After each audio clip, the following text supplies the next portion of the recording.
You ever read a title and just stop scrolling? That's what happened to me when this story first came across my feed. He is not a pet. 4 words. And yet somehow I already knew. Whatever comes next is going to hurt a little, make me laugh a little, and probably make me feel things I wasn't prepared for on a Tuesday afternoon. So here's my question before we begin. What does it take for the most powerful person in a room to choose the least powerful seat in it? Keep that in your head. We're about to find out. The first thing you need to understand about the Galactic Accord Summit is that nobody actually wanted to be there. Not the senators, not the trade delegates, not the 17 species of varying limb counts who had crammed themselves into the Interplanetary Conference Center on Velos Station, a place that smelled aggressively of recycled oxygen and ambition. And certainly not Darian, who was a Level 3 documentation specialist for the Terran Diplomatic Corps, which was a title that sounded important until you understood that his entire job was to sit in the back of rooms and make sure nobody accidentally signed something that gave away a moon. He was good at it, though. Invisibly, quietly good. He had the kind of face that senior officials looked through rather than at, which he had long ago decided was a professional advantage rather than a personality flaw. When you were invisible, you noticed things. And Darian noticed everything. He noticed, for example, that the Centauri ambassador always touched his left collar when he was about to lie. He noticed that the Velosian trade minister drank 3 cups of something amber-colored before any session where she planned to refuse something. And he noticed, on the morning that everything changed, that the Queen of the Rhenish Dominion had arrived 2 hours early and was standing completely alone near the eastern observation window, watching cargo ships drift past in the dark, with an expression on her face that had absolutely no business being on a queen.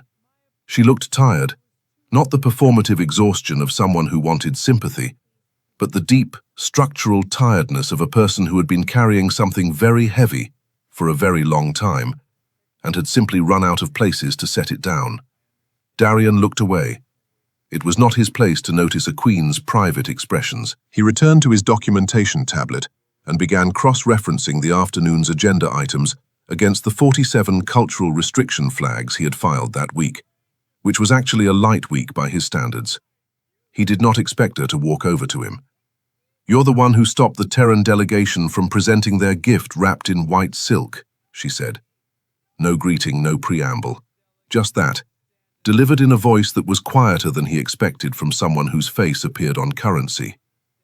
Darian stood up so fast he nearly knocked over his tablet. "Your Majesty, Yes, I flagged that. White silk signifies a death offering in Rhenish formal tradition. It would have implied the Terrans were mourning the accord before it was even signed, which would have been a catastrophic insult, requiring a formal apology, a counter-gift, and approximately 6 weeks of renegotiation." She looked at him with eyes the color of deep ocean water, steady and evaluating. "I know. I was watching when you intercepted their cultural attaché. You were very discreet about it. That's sort of the job, Your Majesty. What is your name?" Darian Voss, Level 3 Documentation, Terran Corps." She nodded once, the way people nod when they are filing something away. Then she returned to her window and her cargo ships and her private exhaustion, and Darian sat back down and told himself that was the end of it. A queen had spoken to him. Fine. Unusual. He would tell absolutely no one, and life would continue. Life, however, had other plans. The afternoon session collapsed within 40 minutes. It started with the Mindari delegation taking offense at a seating arrangement that placed them adjacent to the Velk, which was an old territorial grievance that predated the Accord by 2 centuries. And it escalated with impressive speed through 3 formal objections, 1 overturned water glass, and a speech by the Centauri ambassador that was either a threat or a poem, depending on which translation matrix you were using. Darian was using 2 simultaneously and was fairly certain it was both. The session was suspended, the hall emptied with the practiced chaos of diplomats in retreat, everyone moving toward their respective handlers, aides, and crisis communication officers. Darian stayed behind because someone had to collect the unsigned documents from the central table before they became evidence of anything. And that was, technically, his job. He was stacking the third folder when he realized he was not alone. The Queen of the Rhenish Dominion was still seated at the far end of the table, her advisors nowhere in sight, her ceremonial outer robe folded neatly over the chair beside her. Without it, she looked like slightly less of a sovereign and slightly more of a person, which Darian found deeply inconvenient for his composure. "They all left," she said, not looking up from the single document she was reading. "Sessions like this tend to create a lot of urgent hallway conversations, Your Majesty. And you stayed. Someone has to secure the paperwork." She finally looked up.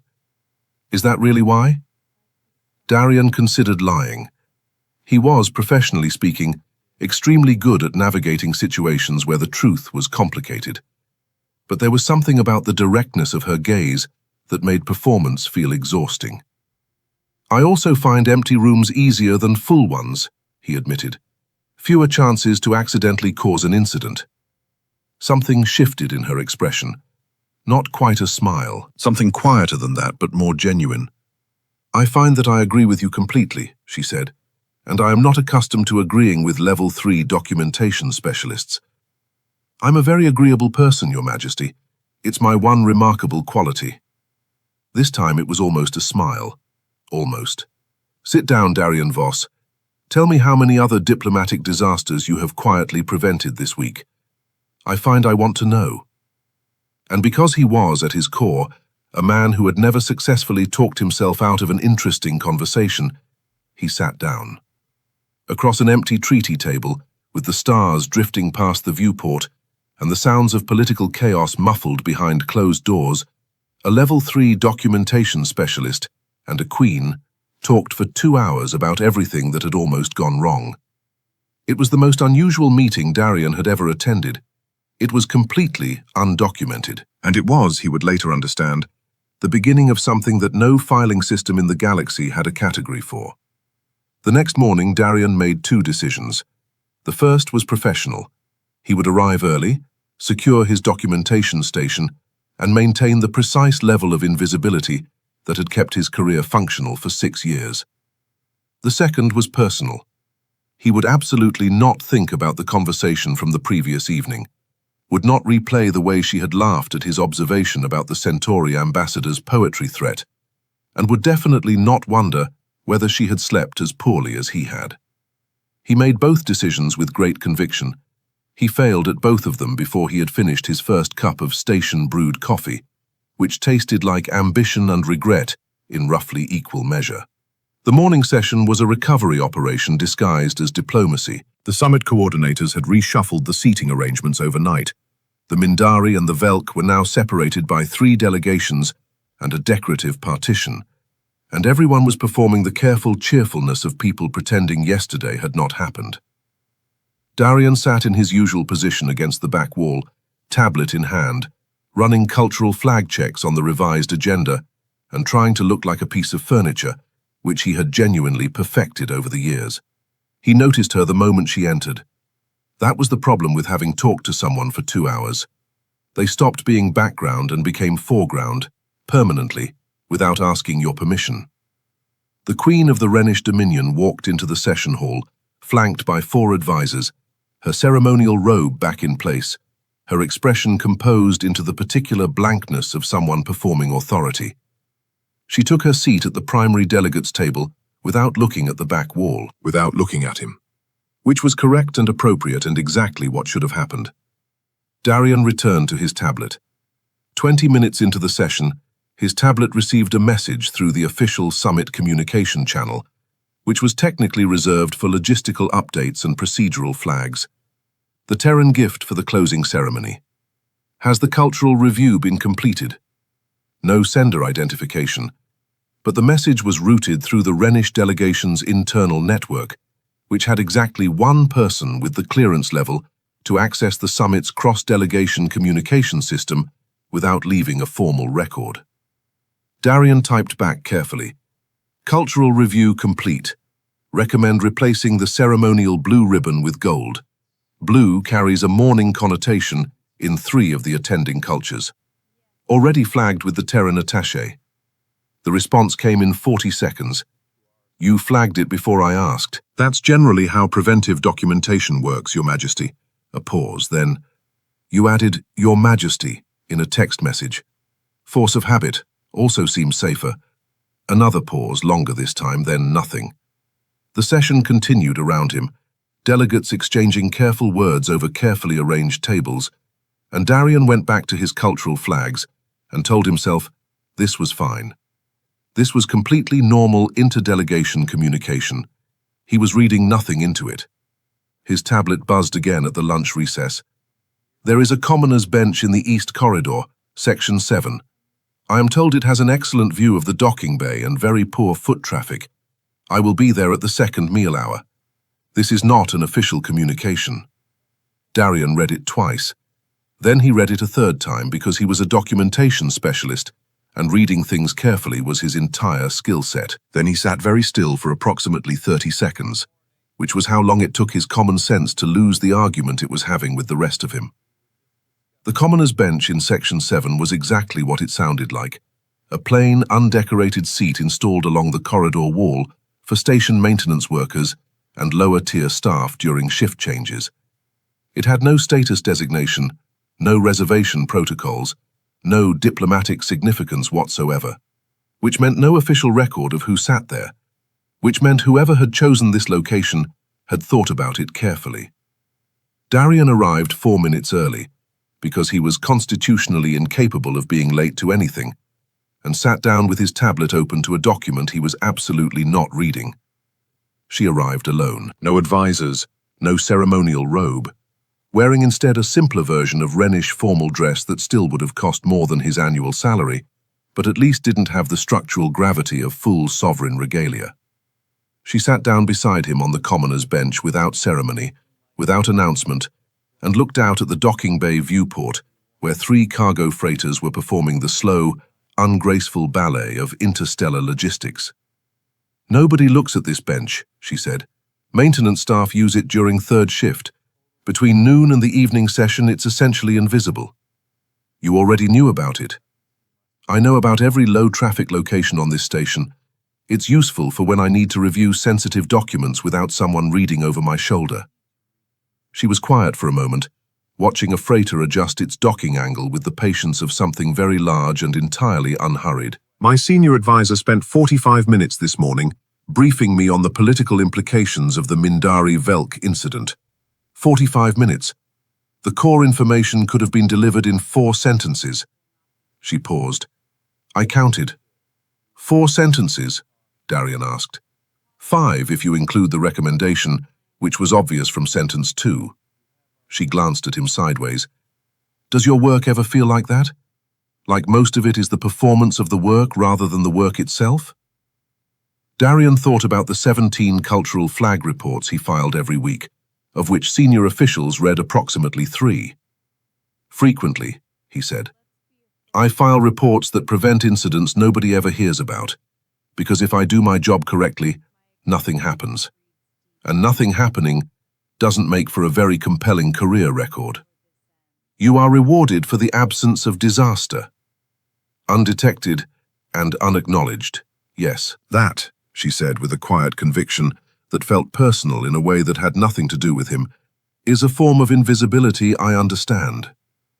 And there it was again, that thing he had noticed the previous morning at the observation window, the structural tiredness. Up close it looked less like exhaustion and more like loneliness, which was a worse thing to notice because it was harder to unfocus from. Darian had spent 6 years training himself not to project human experience onto diplomatic situations. He looked at the freighters instead. The Terran closing ceremony gift, he said, steering into professional territory with the practiced reflex of a man who had been redirecting awkward silences his entire career. The attaché accepted the ribbon change, but pushed back on the presentation box. I wanted to flag that Rhenish formal tradition reads unpolished wood as sincerity, not poverty. If the Terrans understood that, they might reconsider their preference for lacquered surfaces. She turned to look at him fully. You researched Rhenish gift tradition. It's relevant to my role. Most people in your role research the minimum required, You research the meaning behind the minimum. She studied him with that same evaluating steadiness from the day before. Why? Darian considered the honest answer, decided it was less dangerous than a deflection she would see through anyway, and said, because the minimum prevents incidents. Understanding the meaning prevents something worse. It prevents people from feeling like they were only technically respected. The docking bay hummed quietly beyond the viewport. Somewhere deeper in the station, a door opened and released a brief wave of session hall noise before closing again. The commoners' bench in Section 7 remained, as advertised, completely unobserved. The afternoon session begins in 20 minutes, she said finally. 18, Darian corrected, checking his tablet. The coordinator sent an early start notice 6 minutes ago. Of course you already received it. She stood and the slight informality of the moment began its retreat. Darian Voss. If another session collapses tomorrow, I may require an accurate cultural flag summary from someone who files reports that prevent disasters nobody hears about. I'm available for invisible work, Your Majesty. She walked back toward the main corridor, and Darian heard it just before she turned the corner. Something low and genuine, not the polished laugh of a public figure, but the real one. The kind that escapes before it can be approved. He looked at his tablet. 18 minutes had become 16. He gathered his things, stood up from the commoner's bench, and made a third decision. He was going to stop pretending he knew how this was going to end. The incident happened on the 4th day of the summit, and like most things that change the shape of a person's life, it began with something completely ordinary. Darian was crossing the main delegate hall during the mid-session recess, carrying a stack of revised documentation folders to the Terran attaché station, which was on the far side of the room and required navigating a dense cluster of senior officials who moved through space with the confidence of people who had never once considered that other people might also need to use it. He was doing what he always did, making himself small, angling through gaps, keeping his eyes on the destination, when he heard the voice. It belonged to Senior Delegate Arvin Presley of the Terran Coalition, a man whose primary diplomatic skill appeared to be the ability to speak at considerable volume with complete authority about things he understood only partially. Presley was holding court near the refreshment station, surrounded by 3 junior aides who were performing attentiveness with the hollow precision of people whose careers depended on it. And he was talking about the Rhenish delegation. The Queen travels with a Solvac, Presley was saying, with the tone of someone sharing mildly amusing trivia. Did anyone else notice? Sits outside her private chamber door every night. One of her people confirmed it. Apparently she finds them calming. Darian slowed without stopping, filing this away the way he filed everything. A Solvac, one of the aides repeated. Isn't that the small ones? The companion species from the outer Rhenish territories? Exactly. Completely harmless, very gentle. They respond to emotional states, apparently. The Rhenish nobility have kept them for centuries. Presley smiled in the way people smile when they believe they are being charming. Fascinating that she brings one to a summit, though. Seems a bit, he paused for effect, informal for a head of state.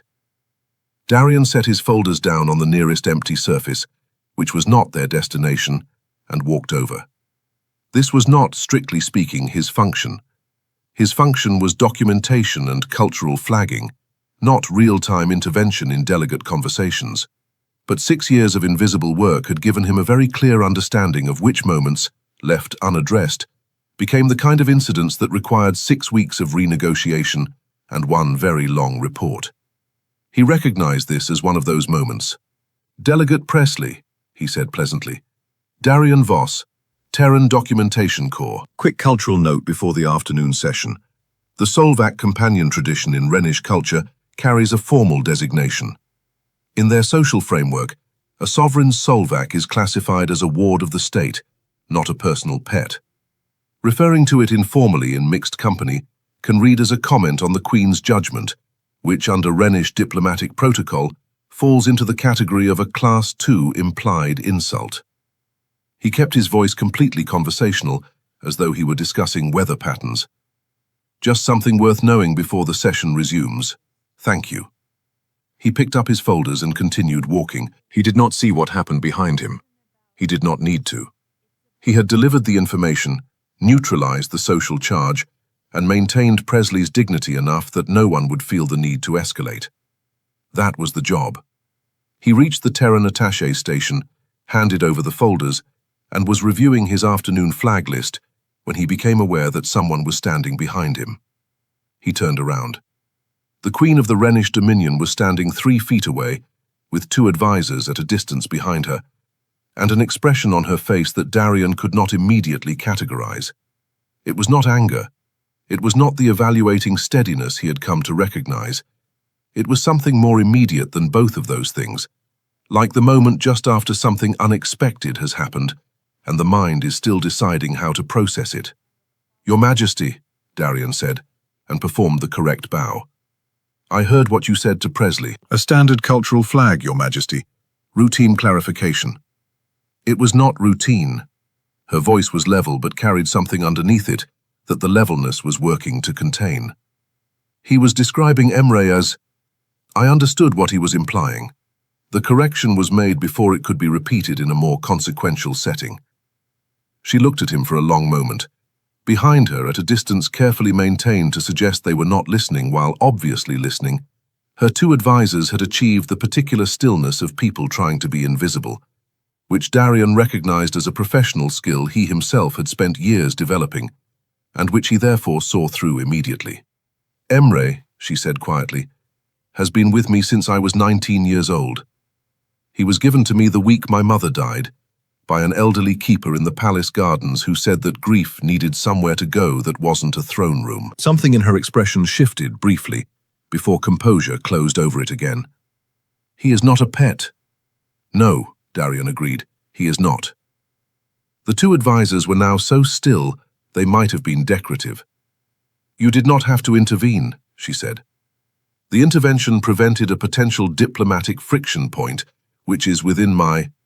"Darian," she said his name the way people say a name when they want someone to stop performing a function and simply be present. He stopped. "Thank you," she said, "not for the diplomatic flag, for understanding the difference." He did not have a procedural response for that. For the first time in 6 years of navigating complex interpersonal situations on behalf of institutions that paid him to be unobtrusive, he found himself without a professional framework to stand behind. "You're welcome," he said, which was inadequate and honest, and the only thing that was true. She nodded once. Then she turned to go, and one of the advisors stepped forward immediately, leaning in to say something in a low voice. Darian caught the words, "inappropriate proximity to a non-designated delegate," and watched the Queen's shoulders draw back slightly in the way that meant she had heard something she disagreed with, and was deciding whether to say so. She stopped walking. "Counsel Verin," she said without turning around, "please note in the record that the Terran documentation specialist intervened to prevent a Class 2 implied insult against a ward of my household, which falls directly within the scope of his assigned function." A pause. "Also note that I am capable of determining appropriate proximity for myself." Counsel Verin said nothing. Darian studied the floor with great interest. The Queen resumed walking. The advisors followed. The hall continued its afternoon business around him as though nothing had happened, because to most people present, nothing had. Just a brief exchange between a sovereign and a minor official, unremarkable in the flow of a busy summit day. Darian retrieved his tablet. He had 14 minutes before the afternoon session and a flag report to finalize. He was 3 lines into it when the official summit communication channel chimed. Section 7. After the evening session. Bring Emre's classification documentation if you have it. I want to understand how it reads in other cultural frameworks. Darian pulled up the Rhenish Cultural Registry, cross-referenced the Solvac companion tradition against 7 different diplomatic frameworks, compiled a summary that was thorough without being excessive, and told himself this was research. Standard, professional, completely ordinary research. His tablet chimed again. Also, that was well done. He looked at the message for a moment longer than was strictly necessary. Then he typed documented and filed. Your Majesty, and went back to his report. And if he was smiling at his tablet in a way that a senior official might have found difficult to explain, there was no one near the Terran documentation station to observe it, which was, as always, the advantage of being invisible. The afternoon session ran 40 minutes over schedule. The evening session produced 2 new flag items and one near incident involving a misread ceremonial gesture that Darian caught and redirected before it became anything. By the time the hall cleared, it was later than intended, and Section 7 was dim and quiet, lit only by the ambient glow of the docking bay beyond the viewport. The freighters were running night cycles, slower and fewer, and the station had settled into the particular hush of a place where most of the important people had gone to prepare for tomorrow's important business. Darian sat on the commoner's bench with a compiled research document and the genuine awareness that he was waiting for someone, and that the someone was a queen, and that he had no professional framework left that adequately covered this situation. He was going to need to build a new one. He suspected, with the quiet certainty of a man who documented things for a living, that it was already too late to start from neutral ground. The best he could do now was be honest about that, and careful, and present. 3 things he was, professionally and personally, very good at. The corridor was empty when she arrived, and this time she was carrying something small and rust-colored, and enormously dignified in the way of creatures that have decided the world is manageable, curled in the crook of her arm, with the absolute composure of someone who had never once needed to prove they belonged anywhere. Darian looked at Emre. Emre looked at Darian with amber eyes that seemed to be running their own quiet evaluation. "He likes very few people," she said, sitting down. "I'll try not to take it personally if I'm not on the list."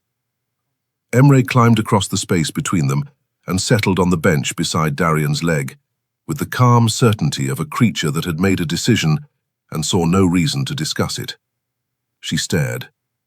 He has never done that with a non-Rhenish person. Darian looked down at the small rust-colored ward of the state sitting beside him with complete authority. "Documented," he said, and she laughed. "The real one, the one that escaped before it could be approved." And the station's night cycle hummed quietly around them, and somewhere in the docking bay, a freighter completed its slow turn toward open space. The summit had 4 days remaining when the story got out. Darian found out the way he found out most things, not through official channels, not through a direct confrontation, but through the particular quality of silence that descends on a room when the people in it know something the person who just walked in does not. He had entered the Terran Core briefing room at 07:30 for the standard morning documentation review and registered within approximately 4 seconds that 3 of his colleagues had stopped a conversation the moment the door opened. He catalogued the details with the automatic precision of someone whose profession was noticing: the slight angle of bodies that had been turning toward each other and now weren't, the over-casual attention paid to tablets, the specific way Senior Attaché Morrow was studying the far wall with the focused intensity of a woman who had decided eye contact was not currently in her interest. Darian poured his coffee. He sat down. He opened his flag report. "Something on your mind, Morrow?" he said without looking up. A pause. "There's a circulation." "Of?" "A report, unofficial. Someone in the Mindari delegation saw you at the Section 7 corridor last night, with the Rhenish Queen." Another pause, heavier than the first. "Twice this week, apparently." Darian kept his eyes on his tablet. "I've been conducting cultural research relevant to several active flag items. The Queen requested a briefing on cross-cultural classification frameworks for Rhenish companion traditions. At 2100, on a maintenance bench. Convenient location, low traffic, good viewport, no scheduling conflicts." Morrow set her tablet down with the careful deliberateness of someone choosing their next words from a limited and unsatisfying selection. "Darian, I'm not asking for the official version. I'm telling you that people are talking, and when people at a summit of this level talk, it moves fast, and it does not stay quiet. And you are a level 3 documentation specialist who cannot afford—" "I know what I can afford," he said. And something in his voice must have been different from usual because Morrow stopped, and the other two colleagues found reasons to leave the room with impressive efficiency. And for a moment, the briefing room held only the sound of the station's ventilation system doing its job. He did know. That was the honest, uncomfortable truth of it. He had known since the second evening on the commoner's bench, when Emre had settled beside him, and she had laughed, and they had spent 2 hours discussing Rhenish cultural history and Terran documentation philosophy, and the specific frustration of being necessary in ways that no one officially acknowledged. He had known with the same quiet certainty he brought to every risk assessment, every cultural flag, every situation where the gap between what was technically permitted and what was genuinely wise required someone to make a careful judgment call. He had made the judgment call. He had made it with full awareness of the calculus involved. He was not certain it had been wise. He was certain it had been true, which was a different category of decision entirely, and one that his professional training had never quite prepared him for. He filed his morning report and said nothing else about it. The Queen's senior advisor found him at 1100. Counsel Verin was a tall woman, with the precise movements of someone who had spent decades navigating rooms where every gesture carried weight, and she located Darian at his documentation station with the targeted efficiency of a person who had already decided what they were going to say and had no intention of being redirected. She sat down in the chair across from him without being invited, which told him everything he needed to know about the register of the conversation he was about to have. "I will be direct," she said. "I'd appreciate that." There is a circulation within the summit's delegate network suggesting an inappropriate familiarity between Her Majesty and a member of the Terran support staff. She folded her hands on the table in a way that managed to convey both composure and warning simultaneously. "I am not here to threaten you. I am here to tell you that Her Majesty's position at this summit, the treaty framework she has spent 3 years building, the political capital she has committed to this accord, all of it exists within a structure that requires her to be seen as above personal entanglement with non-aligned personnel. Perception, Specialist Voss, is not secondary to reality at this level. It is reality." Darian was quiet for a moment. "Is she aware you're speaking to me?" Something crossed Verin's face, not quite discomfort, but adjacent to it. "She is aware that I intended to." "That's not the same thing." "No," Verin agreed, with the faint tightness of someone conceding a point they would have preferred not to. "It is not." She studied him with the evaluating precision of someone who had spent a career reading people across negotiating tables. "You are not what I expected. I'm a level 3 documentation specialist. We're rarely what anyone expects." "That," she said, "is precisely what concerns me." She stood, straightened her formal jacket with one clean motion, and looked at him with something that had shifted, barely, from warning to something more complicated. "The afternoon session begins at 1400. The Queen will be addressing the full delegate assembly. It would be appropriate for all Terran support staff to be present in their assigned positions." A pause. Visibly, professionally, without ambiguity. She left. Darian looked at the wall for a moment, then returned to his documentation. He filed 2 flag reports, reviewed the afternoon agenda for cultural friction points, and identified one item in the Terran closing remarks that used a Rhenish honorific in a context that implied familiarity rather than respect, which was the kind of small consequential error that his entire professional existence was built around preventing. He flagged it. He sent the correction. He did his job. The afternoon session was the summit's formal progress address, which meant the full delegate assembly, full ceremonial arrangements, and the kind of structured visibility that left no room for maintenance benches or unofficial communication channels. Darian sat in his assigned position against the back wall and watched the Queen take the primary delegate's podium with the composed authority of someone who had been performing sovereignty since she was old enough to understand what it required. She was extraordinary at it. He had known that objectively in the way you know a fact you have read. Watching it directly was different. She moved through the formal address with complete precision, every pause calibrated, every gesture considered, every word placed with the structural care of someone who understood that language at this level was not communication, but architecture. She was building something with every sentence, laying foundations, reinforcing load-bearing concepts, leaving deliberate space for the other delegations to feel that the structure she was constructing had room for them inside it. Darian documented 3 cultural flag items during the address, 2 of which resolved themselves, one of which he escalated to the Terran attaché via tablet message with the quiet efficiency of someone doing invisible work. He did not watch the Queen more than his professional function required. He was precise about this. Near the end of the address, she referenced the Accord's cultural exchange framework, the new protocols for cross-species diplomatic training, the importance of building institutions that understood meaning rather than merely managing minimum compliance. She spoke about the difference between technical respect and genuine understanding, with a clarity that made 2 delegates in the front row lean forward slightly. Her hand moved to the edge of the podium. A small adjustment, the kind of unconscious gesture people make when they are grounding themselves in a moment. Then she continued, and the session continued, and the afternoon moved forward with the steady momentum of important things being carefully done. Darian looked at his tablet. He had received no new messages. He filed his flag report. He noted, in the column reserved for observations relevant to future sessions, that the Queen's address had used a Rhenish structural form that placed the concept of understanding before the concept of agreement, which was the inverse of standard Terran diplomatic framing, and which suggested a fundamentally different premise about what diplomacy was actually for. He sat with that for a moment. Then he filed it under cultural framework, priority divergence, significant, non-threatening, worth understanding further, which was, he recognized, also an accurate description of the situation he was currently in. He appreciated when his professional vocabulary turned out to be applicable to his personal life. It happened less often than he would have preferred.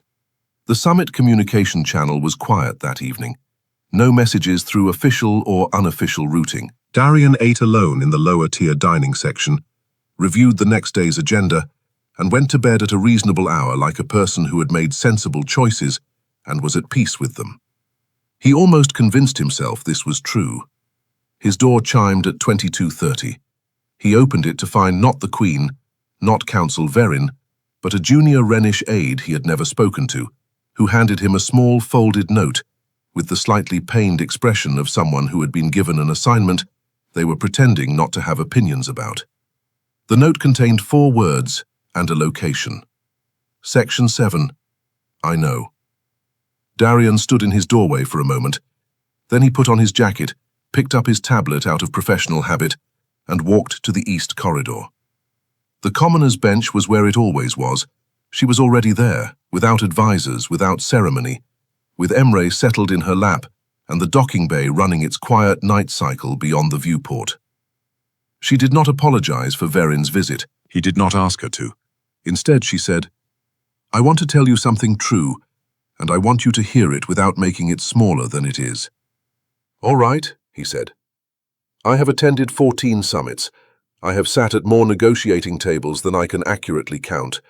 I have built the framework for this accord over 3 years of work that has cost more than I will explain in a public setting." She looked at the docking bay, then at him. "In 14 summits, you are the first person who has ever corrected a delegate on my behalf without being asked, without political motivation, and without afterward looking at me to see what you had earned by it." Darian said nothing. There was nothing to add to that, and he knew it. "Verin is right that this is complicated," she continued. "She is right that perception operates as reality at this level. She is right about most of the things she said to you, and I do not doubt she said them clearly." A pause. "She is not right that complicated means impossible. Those are different categories." "They are," Darian agreed. "I work with complicated things professionally. Complicated usually just means more careful documentation." She looked at him. "Is that what this requires? Documentation?" "Probably," he said, "and patience, and the willingness to flag problems before they become incidents rather than after." He paused. "And possibly a better communication channel than summit routing." Emre shifted in her lap and made a sound of complete indifference to the complexity of the situation, which Darian found deeply relatable. She smiled, Not the public smile, not the diplomatic architecture, but the real one. The one that had been there that first evening in the empty treaty room and had not, in all the careful days since, stopped being the most honest thing in any room it appeared in. 4 more days, she said. 4 more days, he agreed. They sat in the station's night quiet, and the freighters moved in their slow arcs beyond the viewport, and neither of them said what 4 days meant or what came after it. Some things, Darian understood, could not be preemptively documented. Some things had to be allowed to become real before they could be accurately described. He was learning, for the first time in 6 years of professional precision, to sit with the incomplete record, to trust that what was true would remain true even without a filed report to confirm it. It was, he thought, the most uncomfortable and most important skill he had ever attempted to develop. And somewhere beside him, a queen who had been carrying something very heavy for a very long time was watching the stars move past a maintenance corridor viewport. And for the moment at least, she did not look tired. The last day of the summit arrived the way last days always do, too quickly for the things that mattered, and not quickly enough for the things that didn't. Darian was at his documentation station by 06:30, which was earlier than required, and later than he had actually woken up, having spent most of the night staring at the ceiling of his quarters, running the kind of calculations that had no clean answers and produced no filed reports. 4 days had become one. One would become departure schedules and docking clearances, and the specific structural finality of ships pointing themselves at different coordinates and accelerating away from each other into the indifferent dark. He knew how this worked. He had attended enough summits to understand that the connections formed inside them existed in a particular kind of suspended reality, a bubble created by proximity and intensity and the shared pressure of important things being carefully done together. Most of those connections did not survive contact with the ordinary world outside the bubble. He had documented this pattern professionally in the human behavior sections of his cultural flag reports under the heading Contextual Relationship Formation, Elevated Environment, Diminished Durability. He had always filed it without personal relevance.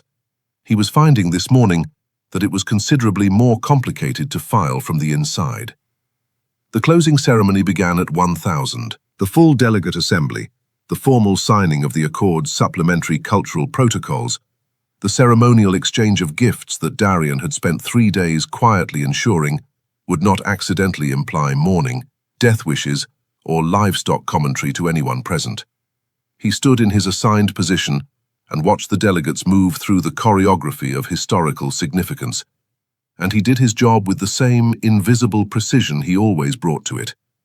And he caught 2 flag items in real time that nobody would ever know about, and he felt, underneath all of it, the particular weight of a person who has understood something important too recently to know what to do with it. The Queen signed the supplementary protocols third, after the Mindari delegation and before the Velk, which was a sequencing decision that had required 2 days of separate negotiation and which Darian had flagged as culturally significant in a report that had been read by exactly 1 senior official who had implemented the recommendation without attribution. Standard. He watched her sign with the steady hand of someone who had been making consequential marks on consequential documents her entire adult life. And then she returned to her seat, and the ceremony continued. And nothing on her face indicated anything except composed, authoritative presence. Her hand moved to the edge of the ceremonial table, a small adjustment, the same grounding gesture from the afternoon address 2 days ago. Then it was still. Darian looked at his tablet. He filed a flag report. He did his job. The departure reception was held in the main hall at 1400, a controlled social event designed to give delegations a structured framework for farewell exchanges that wouldn't accidentally become negotiations. Darian attended in his professional capacity, which meant standing near the walls, monitoring conversations for cultural friction, and being the kind of present that looked like furniture to anyone not specifically looking for him. He had been there approximately 20 minutes when Senior Delegate Presley materialized at his elbow with the energy of a man who had decided to be magnanimous about something. "Voss," Presley said, Good work this summit. Heard you caught a sequencing error in the gift protocols that would have been ugly. He delivered this with the tone of someone conferring recognition from a considerable height. The Corps could use more people who pay attention to the small things. Thank you, Delegate.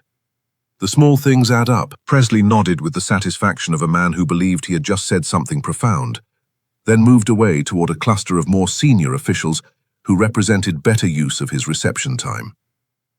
Darian watched him go. Then he heard his name quietly from his left and turned to find Counsel Verin standing beside him with a glass of something she was not drinking and an expression that had moved some distance from their last conversation. She wants to speak with you before the Rhenish delegation boards, Verin said without preamble. Officially, it will be logged as a final cultural protocol review requested by the Queen's office. Officially, you will be brought to a small meeting room off the secondary corridor at 15:30 for a 30-minute documentation consultation. She paused. I am logging it myself. I want that to be clear. Darian looked at her. Why?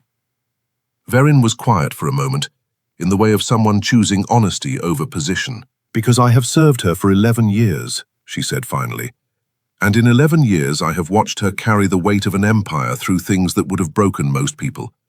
And I have watched her do it largely alone, because the structure of what she is does not easily permit otherwise. She looked at her undrunk glass. I told you that perception operates as reality at this level. That is true. I did not tell you that I have occasionally wondered whether we have built a structure so focused on managing perception that we have forgotten to leave room for anything real inside it. A pause. I am still not certain this is wise. I am certain that it is not nothing. Those are different assessments, and I am capable of holding both. She walked away before he could respond. Darian stood with his tablet and the careful hum of the reception around him, and understood that he had just been given something significant by a woman who had not found it easy to give, and that the appropriate response was to treat it accordingly.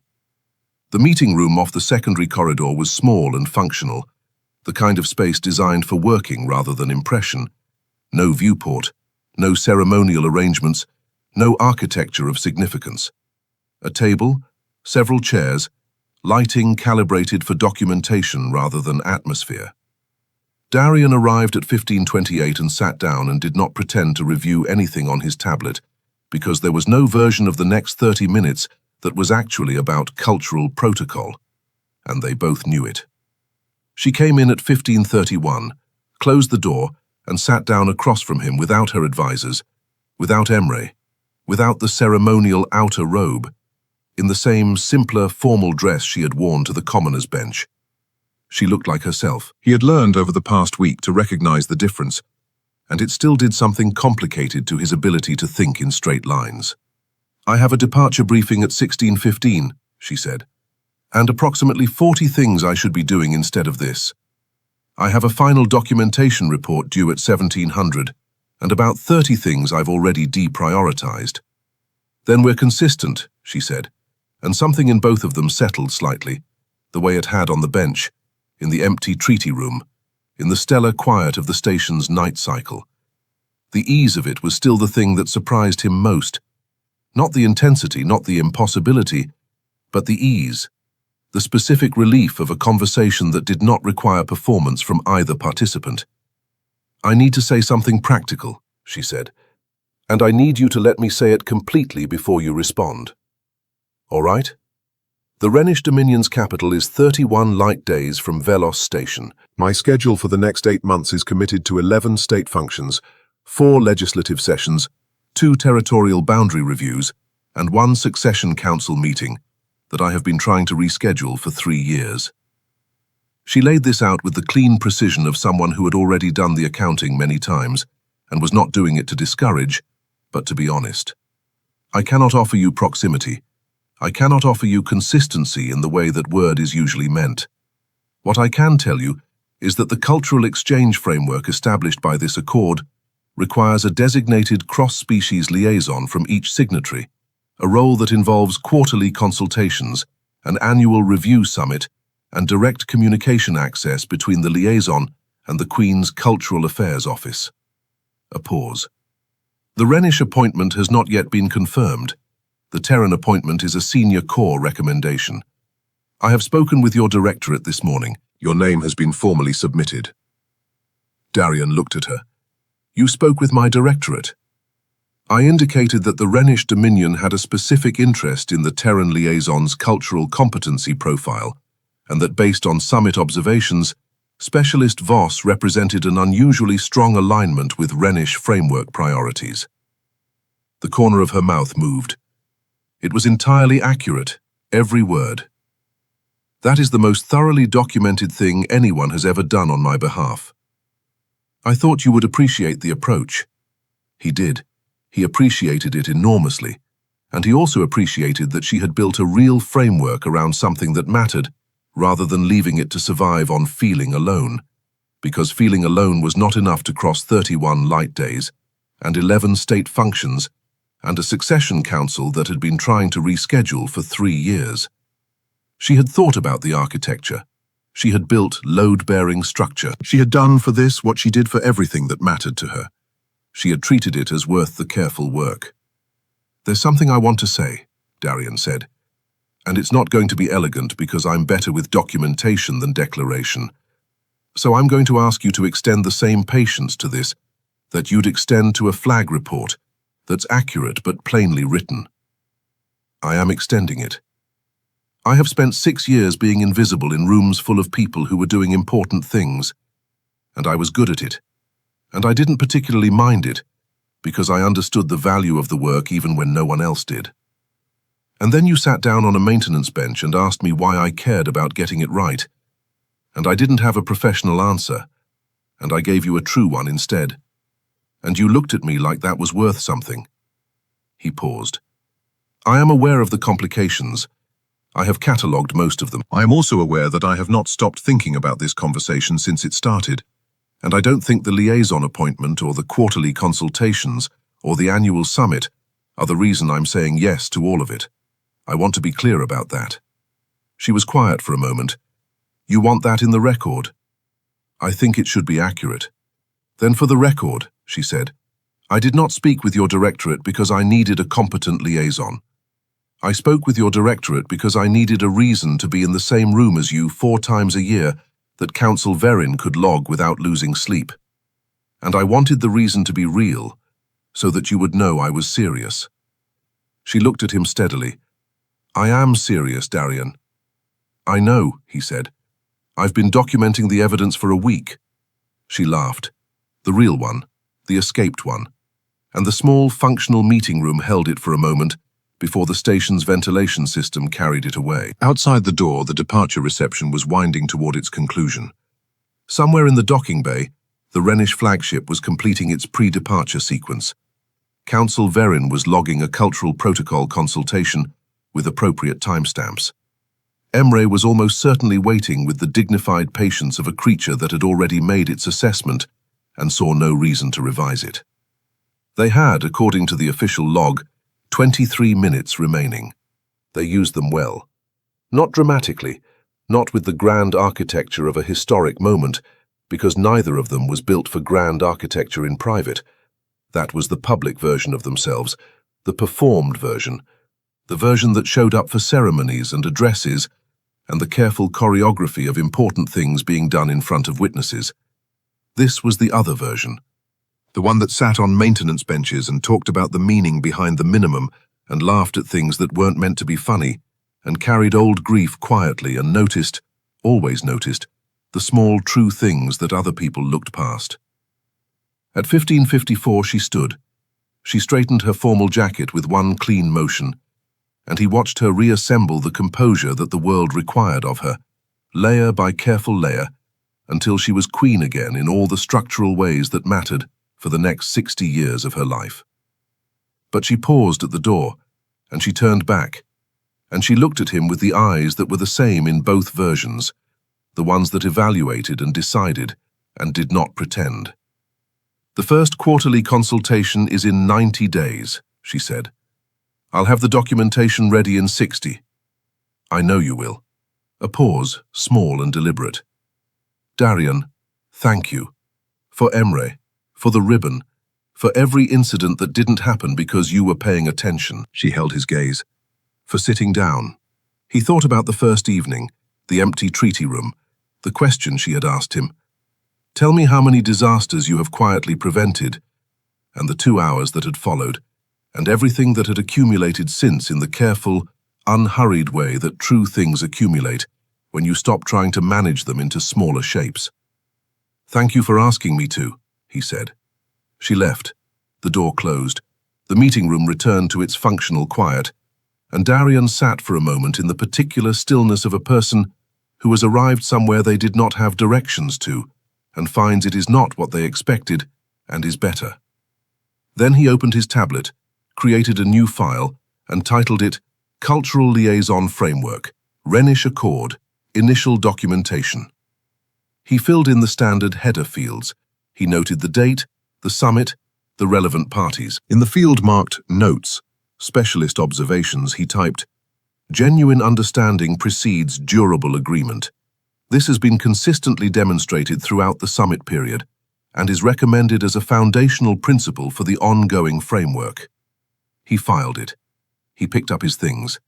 He walked out of the small meeting room and back into the corridor where the departure reception was concluding and the delegates were moving toward their respective ships, and the summit was becoming history at the standard rate that summits became history, which was immediately and completely the moment the last signature dried. Through the East Corridor viewport, he could see the Rhenish flagship's running lights cycling through their pre-departure sequence, amber and steady in the dark. In 90 days, there would be a quarterly consultation. In 1 year, an annual summit. A framework carefully built, with real load-bearing structure and room for truth inside it. It was not a conventional ending. It was not an ending at all, really, more of an accurate beginning, the kind that looked modest from the outside and meant everything from the inside, the kind that got filed under ongoing and revisited and added to over time by people who understood that the most important things were rarely the loudest ones in the room. Darian watched the flagship's lights until they completed their cycle.